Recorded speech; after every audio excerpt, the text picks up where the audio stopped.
தாவேகா இணைவதற்கு முன்னாடி திமுக நீங்க அவரிடம் பேசியது உண்மைங்களா சார்? 15 நாளா நீங்க பேசினது ஒரு தகவல் வந்திருக்கு. நான் உங்களுக்காக வீட்டுல போய் நான் வெயிட் பண்றேன். நான் உங்களுக்கு ஒரு வண்டி அனுப்புறேன், வாங்க. வீட்டுல அத்தனையும் கொட்டுறேன், அப்புறமேல் வாங்கி. கோயில்ல எங்களுக்கு கிடைக்கிற ஒரு நன்மை கூட கிடைக்க விட மாட்டேங்குது. 3 வருஷமா கோயில் பூட்டி இருந்தது. அரசியல் முன்னாள் அமைச்சர்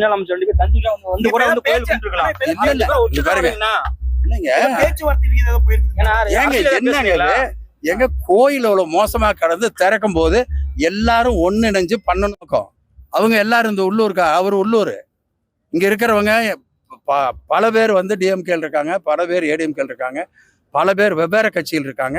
எல்லாரும் ஒன்னா சேர்ந்து இந்த கோயில் நல்லா கொண்டு வரணும்னு நினைக்கிறாங்க. அதை கொஞ்சம் விட்டுருங்களேன்.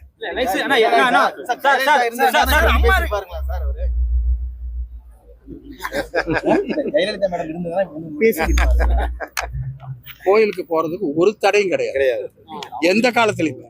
நாங்க போயிருக்கோம், அதனால அந்த மாதிரி எல்லாம் எந்த தடையும் கிடையாது.